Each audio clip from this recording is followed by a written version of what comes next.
Download our app available from the App Store and Play Store. Hello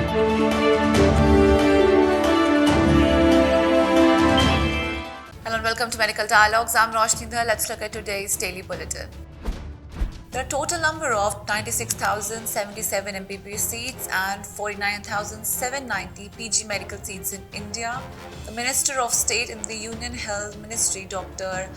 Bharti Praveen Pawar, has informed the Rajya Sabha. Among the MBBS seats, altogether 51,712 MBBS seats are in the government medical colleges and 44,365 MBBS seats are in the private medical colleges. In case of PG medical seats, overall 30,384 PG medical seats are available in the government institutes, while 19,406 PG medical seats are run by the private management.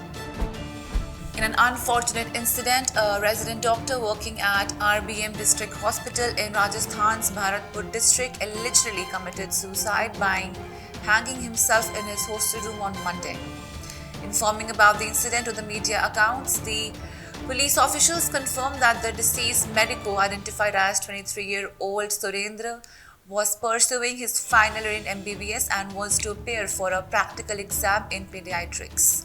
He allegedly left the exam midway, came back to his hostel room and ended his life.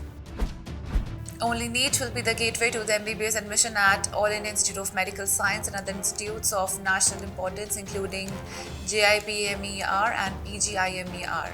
No separate medical entrance test will be held for MBBS admissions at INI institutions. According to a recent report by the PTI, MBBS admissions to all their AIIMS and other institutes of national importance will continue to be through NEET, with the proposal for a separate entrance test for such institutes being rejected at the recently held governing body meeting of the AIIMS. High levels of lipoprotein A, a type of bad cholesterol, may be associated with an 18 to 20% of high risk of cardiovascular disease among people who have hypertension. However, CVD risk was not higher among those without hypertension, according to new research published recently in Hypertension Journal. Lipoproteins, which are made up of protein and fat, carry cholesterol through the blood. The subtypes of lipoproteins include low-density lipoprotein or LDL, high-density lipoprotein or HDL, and lipoprotein A. Much like LDL cholesterol, lipoprotein A cholesterol may deposit and build up in the walls of blood vessels, thus increasing a person's risk of a heart attack or stroke. Late-breaking research reveals a major treatment advance for adults with newly diagnosed B-lineage acute lymphoblastic leukemia or ALL. The randomized phase 3 study E1910 evaluated blinatumomab immunotherapy in patients with a good prognosis after an initial round of chemotherapy. After about 3.5 years of follow-up, 83% of the patients who went on to receive additional standard consolidation chemotherapy plus experimental blinatumomab were alive versus 65% of those who received chemotherapy only. Blinatumomab is a targeted drug that directs a patient's T cells to recognize malignant B cells and destroy them. It has 2 FDA approvals for patients with B-lineage ALL, those with relapsed or refractory disease approved in 2014, and those in first or second complete remission who test positive for MRD at greater than or equal to 0.01% approved in 2018.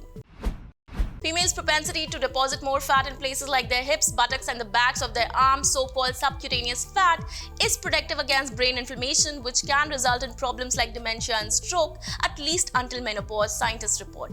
To learn more about how the brain becomes inflamed, they looked at increases in the amount and location of fat tissue, as well as levels of sex hormones and brain inflammation in male and female mice at different time intervals as they grew fatter on a high-fat diet. A randomized controlled trial of more than 100 persons with type 2 diabetes found that a low-carb, high-fat, calorie, unrestricted diet helped patients achieve better weight loss and glucose control over a 6-month intervention compared to a high-carb, low-fat diet. The changes were not sustained 3 months after the intervention, suggesting a need for long-term dietary changes to maintain meaningful health benefits. Researchers from the University of Southern Denmark randomly assigned 165 persons with type 2 diabetes to either a low-carb, high-fat diet or a high-carb, low-fat low-fat diet for 6 months. Participants in both groups were asked to eat the same number of calories equal to their energy expenditure. Participants on the low-carb diet were asked to eat no more than 20% of their calories from carbs, but could have 50 to 60% of their calories from fat and 20 to 30% from protein. Patients on the low-fat diet were asked to eat about half of their calories in carbs and the rest evenly split between fats and proteins. That's all for today. Stay tuned to Medical Dialogues for latest updates. Never miss a medical update from Medical Dialogues. Like, subscribe, and press the bell icon.